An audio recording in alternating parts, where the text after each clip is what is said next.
정말로 이렇게 국민의힘이 점점 더 폭망하는 사이에 그 이재명 대통령이나 그 정부 여당 같은 경우에 다른 모습들을 보이고 있는데 사실 국무회의에서 무슨 내용을 나눴을까 지금까지 풀 텍스트가 전해진 적이 없는데 그러니까 제가 국무회의 회의록 일부를 구해서 이제 봤습니다. 봤더니 굉장히 이재명 대통령이 어떤 식으로 국정 운영을 하는가 회의를 이끄는가가 눈여겨 들어왔는데 일단은 6월 5일 그 3일날 당선이 됐으니까 첫 번째 국무회의에서 하는 대화 내용을 보면서 야 정말로 이분이 실용적인 사람이구나라고 생각을 했던 게 이게 보면은 대체로 이제 처음에 업무 보고를 받는 자리이기 때문에 각 장관들하고 이제 뭔가 이제 질의응답을 하거든요. 일종의 스모그회 같은 질의응답을 합니다. 그렇죠. 그 중에서 유상임 과기정통부 장관하고 나눈 대화 내용이 굉장히 눈에 들어왔는데 이재명 대통령이 뭐라고 묻냐면은 우리나라 R&D 역량은 세계 최고 수준인데 사업화가 잘 안 되는 이유가 뭐냐 이렇게 물었어요. 그랬더니 네. 이제 유상임 장관이 뭐라고 답을 하니까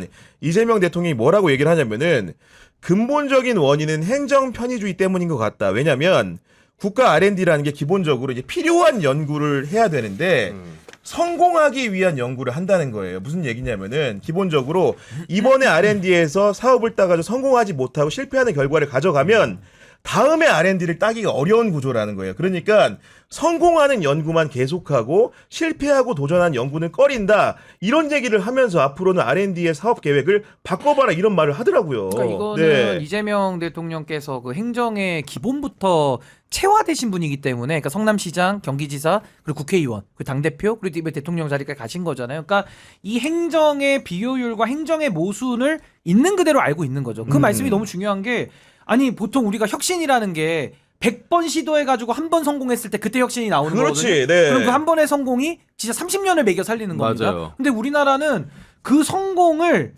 위한 연구만 하는 거예요. 왜? 실패하면 그 다음에 예산 안 주니까. 그래서 저도 이건 뭐 제가 거의 정치권에서 처음 쓰는 용어인데 저는 기회다원주의 모델로 우리가 가야 된다고 보거든요. 기회다원주의로 가야 된다. 예, 기다모. 기회다원주의 모델. 그러니까 기회다원주의 모델의 한 축이 뭐냐면요.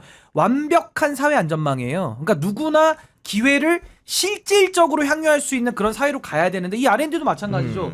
실패를 했어요. 그럼 그 실패에 대해서 우리가 과정의 중요성을 가지고 평가를 해서 그렇지. 조금 더 이건 유망하다. 국가가 돈을 써서라도 지원해야 되겠다라고 하면 그 지원을 통해 가지고도 하나의 엄청난 혁신이 나올 수 있는 거거든요. 근데 우리 사회는 지금 그게 아니라 거의 연말에 예산 다 남으면은 보도블록 깔듯이 그 수준의 R&D만 지금 하고 그 되는 것만 지원하니까 혁신이 안 일어나죠. 그러니까 그 부분을 아주 이재명 대통령께서 적확하게 이걸 지적을 하니까 아마 유상임 장관도 좀 많이 놀랬지 않았을까. 이런 부분까지도 대통령께서 다 신경 쓰시는구나. 그러니까 저는 아주 적절한 지적이었다. 이렇게 우리 봅니다. 김준희 평론가 같은 경우 실제로 공부를 해보셨기 때문에 학계에서 돌아가는 대체로 문법을 알 것 같은데 이런 지적이 좀 어떻게 생각하십니까? 그러니까 이거는 그 현장의 얘기를 들은 거예요. 그러니까 특히 저는 이제 뭐 이공계는 아니니까 그런데 이공계 분들 공부하시는 분들 뭐 모임도 제가 좀 들어가 있고 그러는데 네.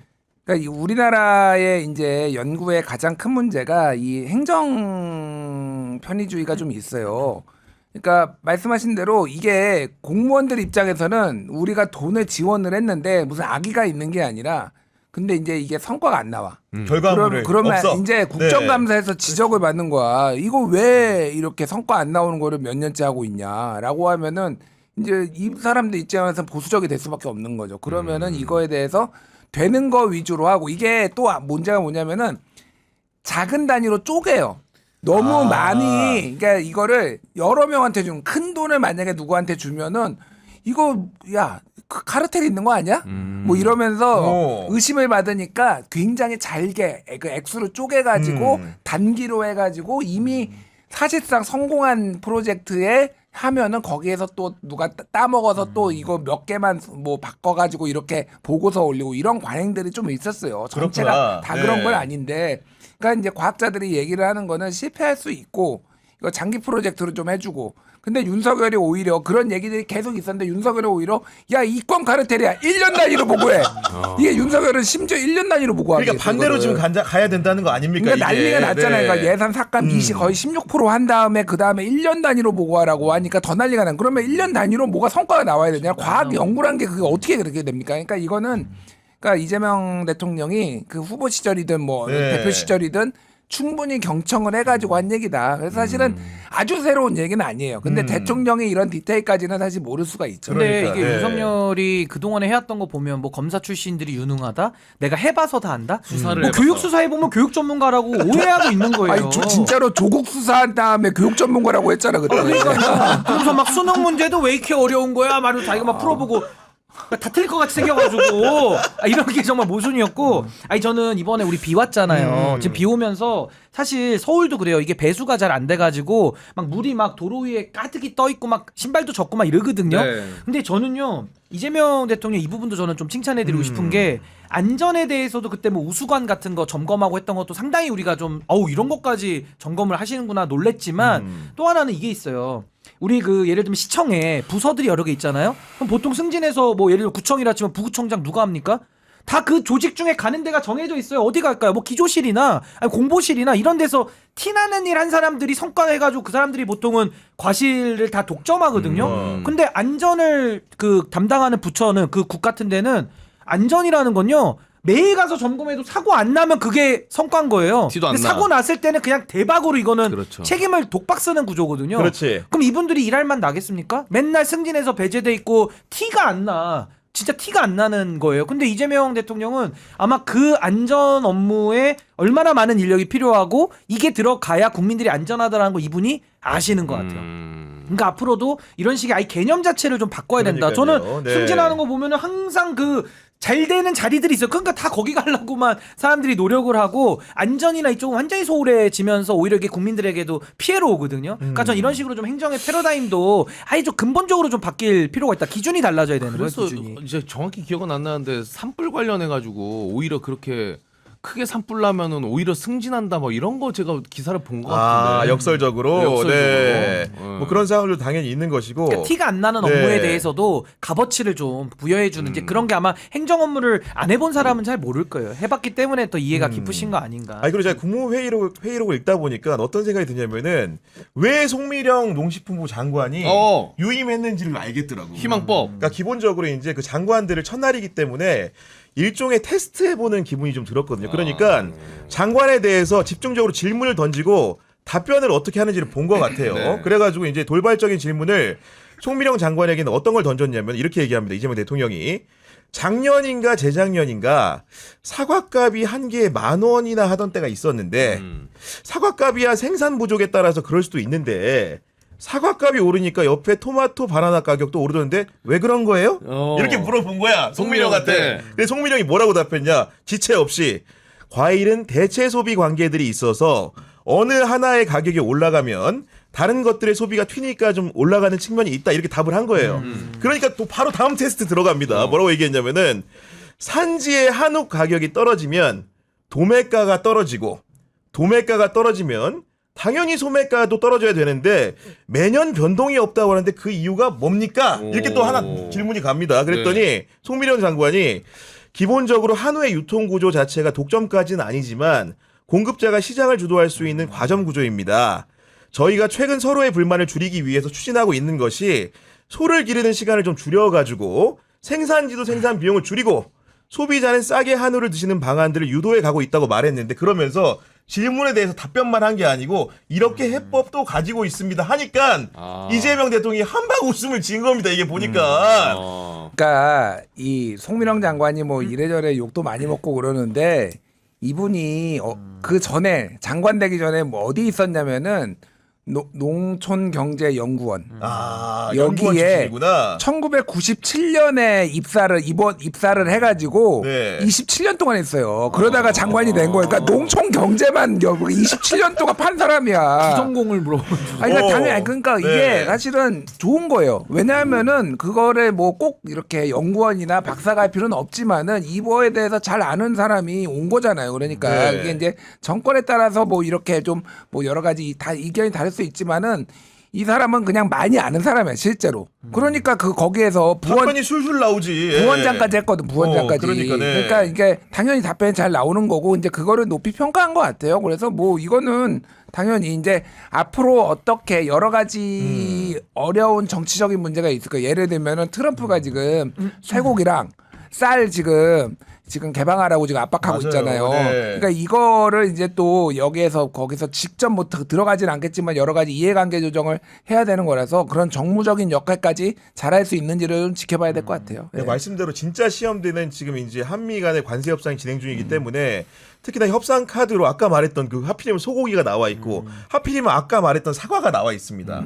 그런 상황이기 때문에 농식품부 장관으로서 농민 주권을 지키는 문제와 또 우리 관세 협상을 수월하게 해소하기 위한 카드로서 어디까지 내주고 어디까지 지킬 것인가 이런 그 정도의 싸움을 두고서도 장관으로서 리더십이라든가 아니면 능력을 굉장히 시험받을 수밖에 없지 않겠습니까? 아무래도 이제 실용이라든지 능력 이런 것들을 아마 이재명 대통령이 인사에서 상당히 중요하게 썼을 거고요. 그리고 송민영 장관 유임에 대해서는 그 배경은 아무래도 국민 통합이라는 면도 분명히 있을 겁니다. 지금 뭐 내란 특별법에서도 나오는 게 자수하거나 협조하면은 거기에 대한 책임을 좀 감면하는 식의 이런 여러 가지 제도들도 좀 넣겠다는 그 차원에서도 송민영 장관을 유임시킴으로써 얻을 수 있는 이익이 더 있었다라는 부분도 그 가미가 됐을 것 같고 또 하나는 이 양곡관리법이 상당히 좀 첨예합니다, 사실은. 그러니까 저도 농업이나 농촌에 대해서 어려움을 알고 당연히 지원을 해야 되는데 그 지원의 방식 자체가 그냥 지금처럼 국가가 그러면 사주는 방식으로만 하면은 되느냐? 모든 게 해결되느냐? 그럼 언제까지 사줄 것이냐? 내지는 다른 작물들은 어떻게 할 것이냐?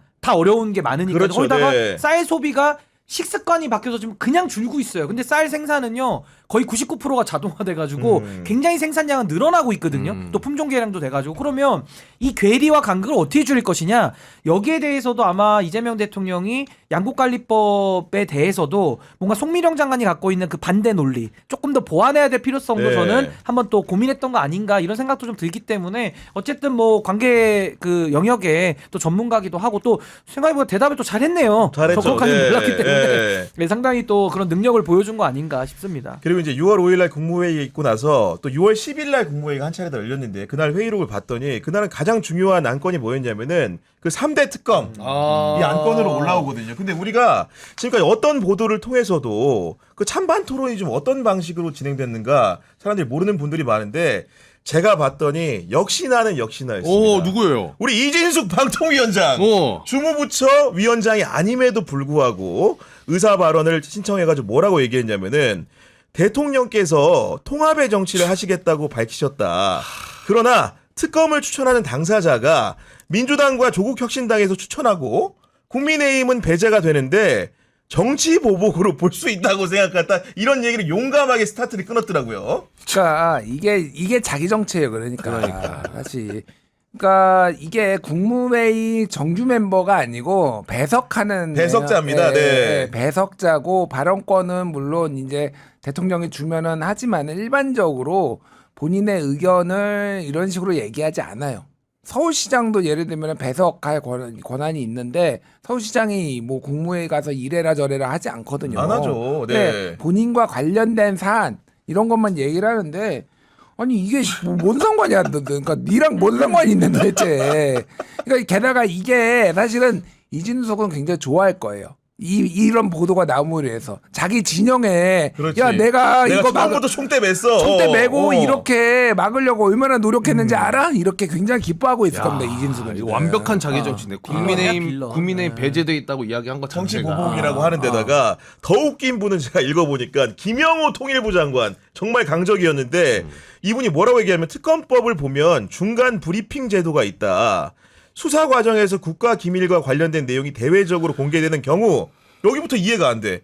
한미 동맹을 훼손할 우려가 있다는 게 안보관계 장관들의 입장이었다고 이제 말씀드린다고 했는데 특검에서 브리핑하는 거하고 한미 동맹이 훼손되는 거하고 어떤 논리적 연관관계가 있죠? 아니 근데 외환죄 수사랑 한미동맹 그 훼손이 무슨 관계가 있는지도 일단 저도 의문이고 네. 아니 그리고 특검이 바보입니까? 그러니까. 무슨 뭐 기밀도 구별 못하고 뭐 아무거나 다 얘기해 다 떠들어요? 이게 말도 안 되는 공세고 이 브리핑 제도도 원래 특검에 넣는 겁니다. 그러니까 윤석열 씨가 수사팀장으로 있었던 그 특검, 박근혜 최순실 특검에서도 있었던 거고 이건 말 그대로 특검이라는 것이 기존의 수사가 안 됐을 때 하는 거기 때문에 국민적 알 권리에 대한 요구가 큰 거거든요. 그렇기 때문에 당연히 수사 사항에 대해서는 네. 인권을 침해하지 않는 범위 내에서는 당연히 일일 브리핑을 그렇죠. 하는 거고 네. 실제로 했어요 과거에도. 근데 이제 와서 이번 특검만 안 된다라는 것은 너무나도 이건 정치적인 공세다라는 생각이 들고 이것도 뭐 똑같은 얘기 계속 반복인데 아니 특검에 대해서 수사를 그동안 막아온 게 국민의힘이잖아요. 근데 국민의힘이 어떻게 특검을 고릅니까? 그리고 거기에 수사 대상자들이 지금 많이 연루돼 있는데 그거야말로 수사 대상자가 검사를 고르는 거랑 똑같고 그 논리면 뭐더러 특검합니까? 그러니까. 윤석열 검찰이 하지. 그렇지. 그게 안 돼가지고 지금 특검하자는 거 아닙니까? 그러니까 정말 이런 문제를 제기하기 위한 문제 그리고 박근혜 최순실 특검, 드루키 특검 때도 다 야당이 추천했어요. 근데 이제 와가지고 또 이거 문제를 국무회의에서 삼았다라는 것은 정말 이자들이 참 전체적으로 정말 수준 이하의 국정 운영을 하고 있었다라는 반증 네. 아닌가 싶습니다. 이거 내란 동조 파트가 다 나오네. 나오죠. 지금 네.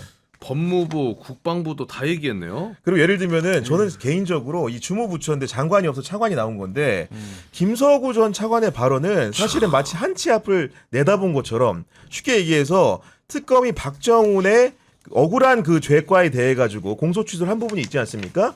그걸 막기 위한 논변을 펴게 되는데 김서구 전 차관이 당일 회의에서 무슨 얘기를 하냐면은 최혜병 특검법의 특징은 현재 기소된 사건에 대해서 이첩을 받아 공소 유지를 한다는 부분이다. 그러면서 이런 얘기를 하면서 중간에 생략하고 공소 취소까지 이론적으로 가능하다는 측면에서 약간 문제가 있을 수 있다. 이 얘기는 뭐냐면은 박정훈을 공소 취소하면 안 되기 때문에 특검을 하면 안 된다는 얘기를 들려요. 돌려보면. 그러니까 이게 김서구. 특검하지 말자라는 얘기예요. 지금 그렇죠. 뭐 앞에 네. 이게 그러니까 쉽게 얘기하면 국무회의에서 이거를 심의를 하고 그런 다음에 대통령이 거부권을 행사할지 말지 삼특검에 대해서 이거를 의견을 묻는 거예요. 부작용이나 뭐 우려를 묻는 거잖아요. 지금 앞에서 나왔던 김영호 통일부 장관, 이진수 방통위원장, 김서구 그 법무부 차관. 네. 특검 거부권 행사해 주세요. 이런 얘기하는 거예요 지금. 그러니까 그런 얘기를 직접 하지는 않았지만은, 네. 그러니까 뭐 이게 말이 되나 그러면은? 그러니까 공소 취소, 그러니까 지금 박정훈을 그러면은 계속 공소 유지해가지고 처벌하자는 얘기잖아요. 이 얘기는. 항명죄로. 그러니까. 네. 말이 그러니까 진짜 말문이 막힌다. 그러니까 이거는 박정훈이 1심에서 무죄가 나왔는데 그럼에도 불구하고 지금 무리하게 군검찰이 지금 유지를 한 거잖아요. 부분들이, 기소를 예. 했잖아요. 그러니까 이게 뭐 원래 검찰은 무죄 나와도 항소는 해요. 뭐 그거는 어느 정도는 이해를 하는데 다른 것도 아니고 박정훈 사건은 그러면 안 되는 거지. 그러니까 이게 너무 그러니까요. 명백하게 네. 이런 게 있는데 참 못됐다 그 생각이 드네요 진짜. 그리고 일설에 이제 국토부 장관 박상우 전 장관 유임설이 좀 언론 보도에 나오지 않았습니까? 근데 유임을 검토했던 또 이유가 있는 거예요. 예를 들면은 박상우 장관 같은 경우에도 기본적으로는 이제 대통령님께서 직접 검찰을 지휘해서 충분히 수사할 수 있는 상황임에도 특검을 굳이 할 필요가 있는지 의문스럽지만이라는 단서를 달면서도 이분은 특검을 하더라도 국민들이 수사 결과를 납득하고 이것을 통해 치유될 수 있는 틀을 갖춰서 하는 게 좋을 것 같지 않은가 생각한다. 쉽게 얘기해서 특검을 할 수 있다고 생각을 하고 그런 전제를 가지고 조언을 한 겁니다. 그러니까 이런 분들에 대해서는 이재명 대통령이 보고 있다가 국토부 장관으로 다시 써도 되지 않을까 아마도 검토를 했으나 본인이 고사해서 안 받은 것으로 보이거든요. 그러니까 저는 네. 문재인 정부 때 가장 그 검찰 개혁에서 한계를 노정했던 부분 중에 하나가 검찰 조직을 갖다 썼거든요. 그때 당시에 특수부도 늘려가지고 그 적폐 수사를 했죠. 특검 이후에. 그러니까 기존의 검찰들에게 빚을 졌기 때문에 검찰 개혁할 때 힘들었던 거예요. 근데 이재명 대통령은 특검을 3개를 통과시켜서 특검을 통해 가지고 전 정부의 이런 비리나 뭐 내란이나 이런 걸 정리하기 때문에 검찰에 빚이 없어요. 그러니까 너무 자유롭게 검찰 개혁을 할 수 있는 그 토대를 마련했다. 근데 지금 박상우 장관 얘기가 일견 맞는 거예요. 원래 네. 이재명 대통령이 원래대로 하면요. 특검 저렇게 반대하잖아요. 그럼 그걸 명분 삼아 가지고 반대? 그럼 안 할게. 그러면서 이제 검찰 인사 쫙 해가지고 내 사람들 다 심어가지고 5년 내내 수사할 수 있어요. 그렇지. 그래도 그건 불법이 아닙니다. 합법이에요. 그렇습니다. 합법이에요. 네. 근데 그걸 안 하고 나는 검찰에 빚 안 진다. 특검을 통해서 제한된 인력, 제한된 시간으로 제한된 수사 사안만 말끔하게 정리한다. 그리고 지금 이재명 대통령이 수사에 대해서 뭐 저 국민의힘 저것들 뭐 괴멸돼야 됩니다. 저거 공산 전체주의보다 더한 놈들입니다. 쥐약 먹었습니다. 이런 얘기 안 하잖아요. 그냥 아예 얘기를 안 하고 그렇죠. 그냥 오히려 대통령으로서 해야 될 일만 하고 계신단 말입니다. 그러니까 전 이게 윤석열과의 차이 그리고 또 문재인 전 대통령과의 차이 이런 거기 때문에 저는 정말 특검을 통해서 윤석열의 내란을 정리하는 부분은 네. 정말 국민의힘 세력에 대해서는 어마어마한 배려를 하고 있는 겁니다. 배려. 근데 이걸 가지고 어떻게 보복이라 얘기를 합니까? 그러니까 이런 그 회의록의 대화 내용을 통해서 깨닫게 되는 것은 만약에 지금도 윤석열 정부의 국무위원들이 그대로 있었다고 한다면은 특검이라는 게 가당치도 않았을 것이고 기본적으로 특검을 통해서 규명하고자 했던 많은 일들이 진실이 드러나지 않았을 것 같은데